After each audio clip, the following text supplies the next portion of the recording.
Caleb Ross was on his way back to the ranch when he heard shouting and the sound of a struggle coming from the trees up ahead. Instincts honed on the battlefield kicked in. He immediately ducked low, his hand reaching for the worn Colt at his side. In the middle of a clearing, two drunk men were brutally assaulting an Apache woman. Her long black hair was tangled, her clothes were torn to shreds, and her body was covered in blood. One of them had her pinned to the ground, his free hand ripping at her shirt, while the other chuckled darkly as he unbuckled his belt. The scene looked like it came straight out of hell. "It hurts. They humiliated me," she screamed, her voice raw with desperation, tears mixing with the dust. "Please, save me." Caleb clenched his fists, his breath growing heavy. "Let her go," he roared. The two men turned, their eyes bloodshot with rage. One of them pulled a knife, the other reached for a gun hanging from his saddle. Caleb did not give them a chance to act.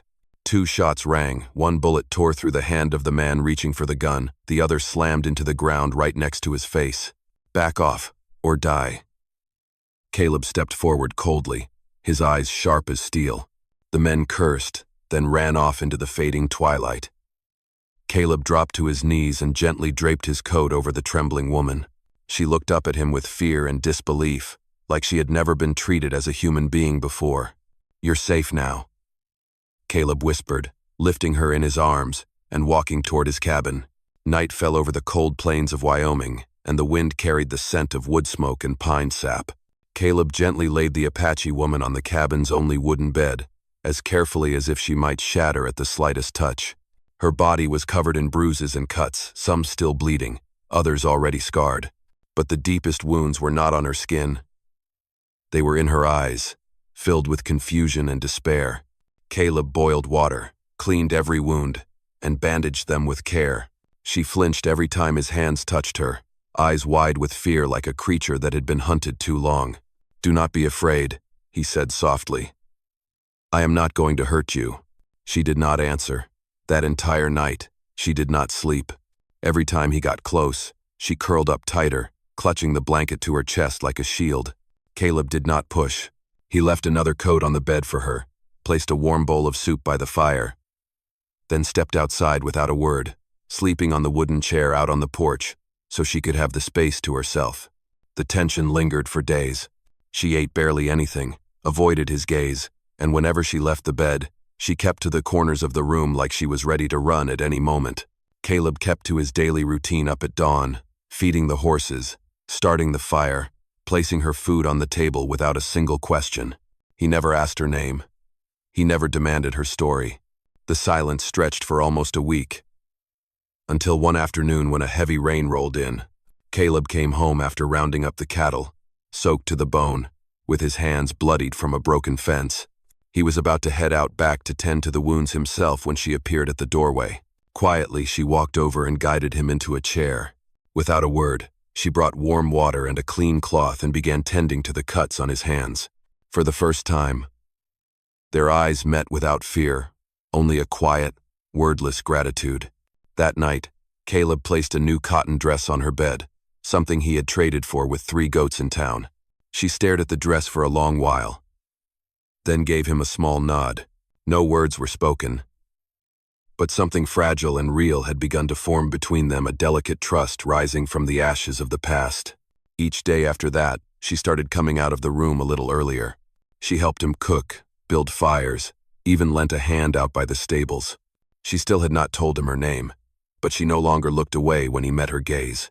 And for Caleb, that was enough to know. She was staying not because she was afraid, but because she chose to. The early days of June passed slowly across the wild lands of Wyoming. The wind carried the scent of scorched grass, and every evening, the fiery sunset would cast a warm glow on the old wooden walls of the cabin where Caleb and Naira were slowly learning how to exist beside one another.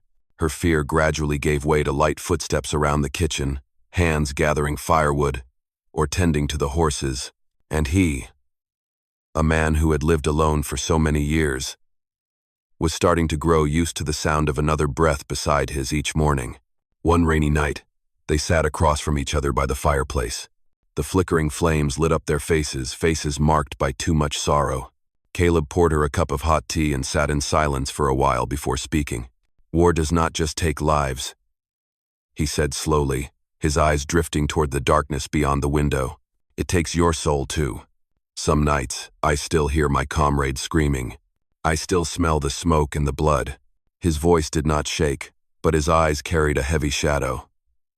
I used to think I would never find peace again. Naira stayed silent for a long time. She had never told anyone her story because no one had ever asked. But tonight, in the warmth of the fire and the presence of this man, the chill in her chest began to lift. I once had a family, she began, her voice trembling. A husband and a son. But when the war with the white men reached our land, they were taken. I was torn away from my child, from my tribe, from the life I knew. She paused, clutching the fabric of her dress, as if trying to hold on to something that had long slipped away. I survived, but I was no longer myself. Caleb reached out, gently placing his hand over hers. He said nothing. There were no words of comfort, only the warmth of a calloused hand belonging to a man who had walked through his own kind of hell and still chose to stay. Naira looked up, and for the first time, their eyes met not as strangers, but as two broken souls recognizing themselves in each other. From that moment, they began to share more, not just chores and meals, but the fragments of their shattered pasts, the wounds that had never healed. And in the silence between them, something deep began to grow. A rare kind of understanding. Stronger than words. They did not know what the future would bring, but on that rainy night, by the soft glow of the fire inside that lonely cabin, they both understood one thing: they were no longer alone. Peaceful days passed on the little ranch, wrapped in a strange kind of warmth. Caleb had grown used to the sound of soft footsteps on the porch each morning, used to the sight of Naira tending the fire and smiling quietly when the horses ran past the fence. And Naira, after years of knowing only fear and pain, was, for the first time, beginning to feel safe. It was a feeling the brutal past had never allowed her to have. But that afternoon, while Caleb was checking the southern fence, he heard the sound of hooves, faint but unmistakable. Instincts from his days as a soldier kicked in. He crouched low and gripped his Winchester. From the hill in the distance, two riders appeared, and he recognized them instantly. They were the same drunk men he had driven off when he saved Naira. They did not come any closer. Instead, they stopped about 100 yards from the cabin, staring like wolves circling prey. One of them spat on the ground. The other sneered and shouted, loud enough for the wind to carry his words to Caleb. "We'll be back, cowboy, and next time we won't be the only ones." Then they turned their horses and vanished over the horizon.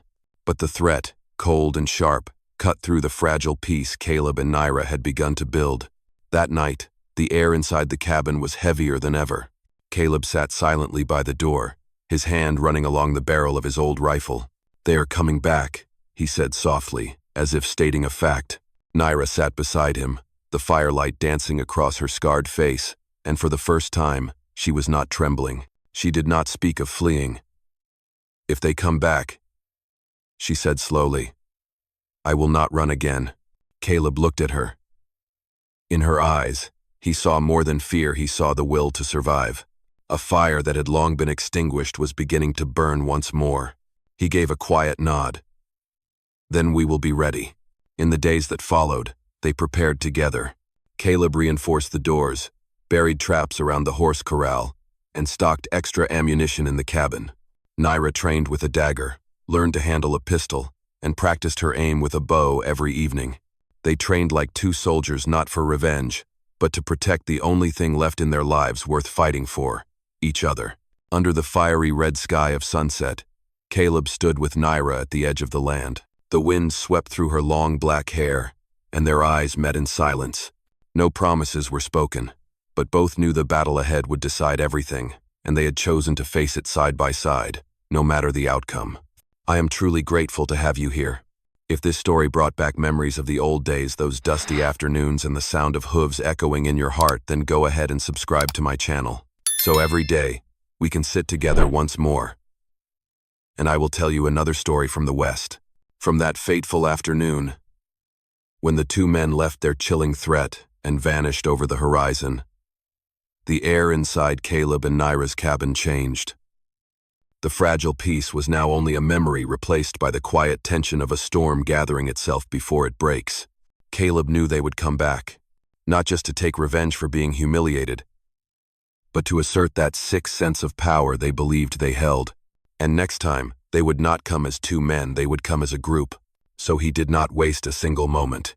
Early the next morning, he was in the stable before the sun rose, preparing each cartridge and checking every gun. The old Winchester was still in good shape, and his father's Colt was loaded with 6 rounds.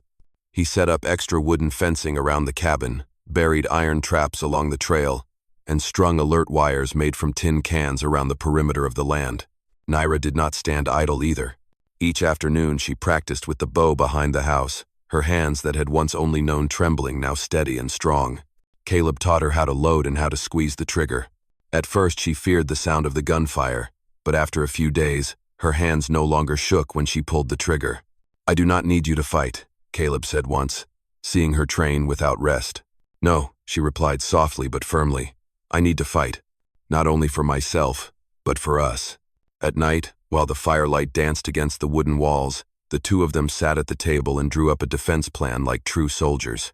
They assigned positions, marked firing ranges, and discussed how to retreat if things went badly. Caleb even hid a small pistol beneath the floorboards for emergencies, he said. With each passing day, the tension tightened like a bow pulled to its limit. Yet at the same time, something deeper formed between them. When Caleb packed hardtack and water into the cellar, Naira quietly added a handkerchief she had sewn herself. When she stood under the sun to practice shooting, he would place a cold bottle of water nearby without fuss. Those small gestures were like invisible threads tying two broken souls together, binding them more surely than words ever could. "Whatever happens," Caleb said one cold, windy night, his eyes on the distant horizon, "I will not let anyone touch you again. And I will not let anyone take you from me," Naira answered, her voice soft but as steady as steel. They both knew the decisive moment was approaching. And this time, they were no longer the fugitive or the rescuer, they were two warriors, ready to protect the small home they had built together from the ashes of the past. Dusk had just settled when the sound of approaching hooves echoed in the distance like a warning. Caleb set his cup down on the table. His eyes met Naira's in silence. Neither of them said a word. They both knew this moment was bound to come. Dust rose thick on the dirt road leading to the ranch. 6 riders emerged, guns at their sides, eyes gleaming with bloodlust in the fading light. 2 of them were the same drunkards who had once brutalized Naira. Now they had returned, with more men, ready to finish what they had started. "We stick to the plan," Caleb said softly, checking the Winchester in his hands. Naira nodded, her fingers tight around the hilt of the dagger on her hip. Her eyes no longer held the look of a victim, they were the eyes of a warrior. The first shots rang out just before darkness swallowed the sky. Caleb fired from the attic window, dropping the lead rider from his saddle. Bullets tore into the cabin walls in retaliation, splintering wood in bursts. Naira crouched behind an overturned table, returning fire with the revolver Caleb had taught her to use. The firefight raged on, thick smoke filling the air. One of the men tried to circle around back but fell screaming into a steel trap Caleb had buried days before. Another reached the front steps, only to be struck down by an arrow from Naira's bow.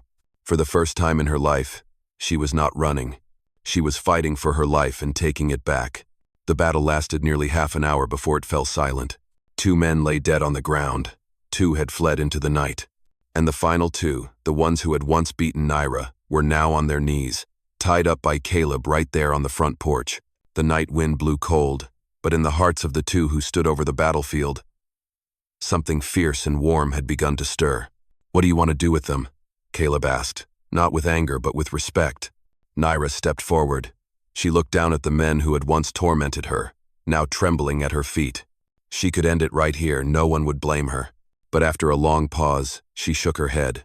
"I will hand them over to the law," she said quietly. "I have lived in the shadows for too long.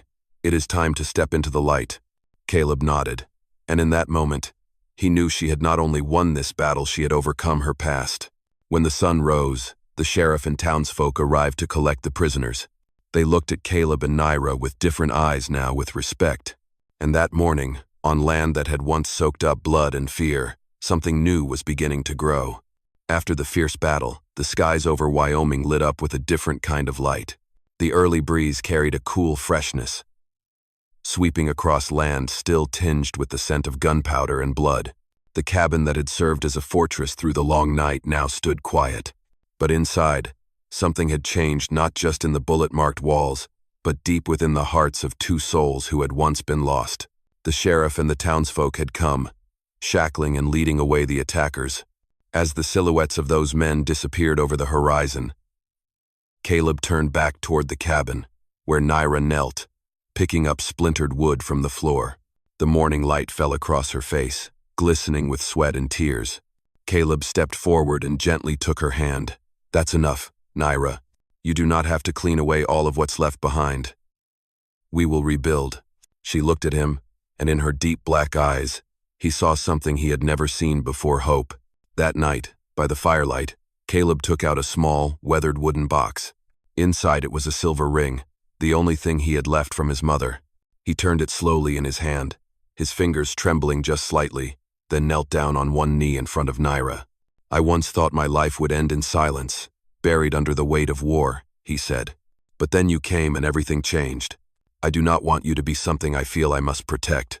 I want you to be family. Stay with me not out of fear, but out of love. Will you?" The room fell still, the fire crackling softly. Naira raised a hand to her mouth, tears streaming down her cheeks. Slowly, she nodded. "I have lost too much to believe in anything. But with you, for the first time, I want to believe.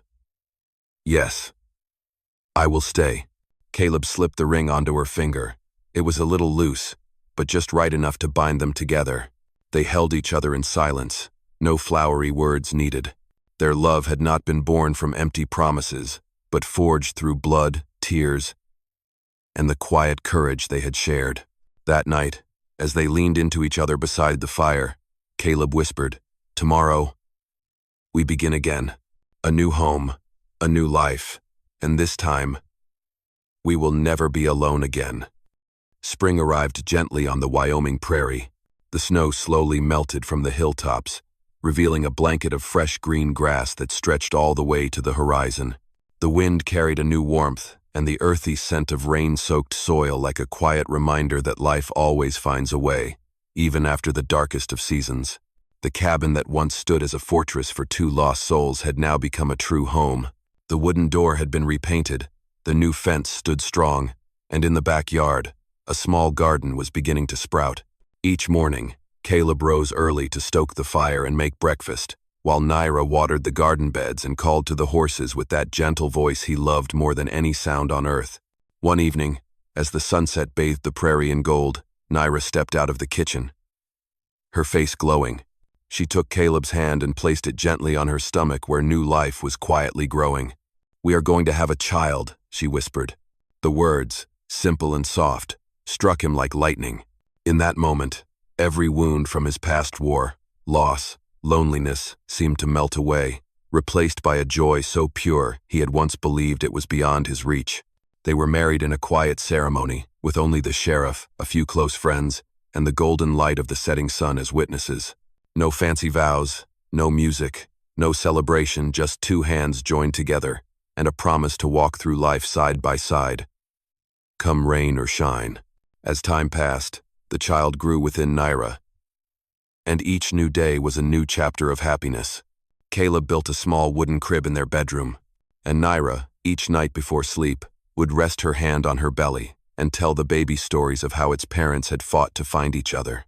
Two broken people who had lost everything but had found family in each other's arms. And so, from a moment born in violence and despair, love had taken root. A love not perfect, not romantic in the fairy tale sense, but strong and real, just like the rugged West itself. In the glow of the final sunset, Caleb wrapped his arm around Naira's shoulders and whispered, "We survived, we fought, and now we are building a future." "No," she smiled, resting her head on his chest. "We are building a family, and for them, that was all that truly mattered. Out here in the West, they say a gun might win you land, but only the heart can make it home. Life is not about forgetting pain, it is about learning to carry your scars and still move forward. And when two broken souls find each other, they do not just heal the past, they create a brand new future." It has been an honor to share this story with you, dear viewers of Wild West Storytelling. Wherever you are in the world, I hope peace and happiness follow your every step. I love you all. Let me know what you thought of this story. Leave a comment below. Type 1 if you enjoyed it, and do not forget to subscribe to the channel for more dramatic tales from the Wild West.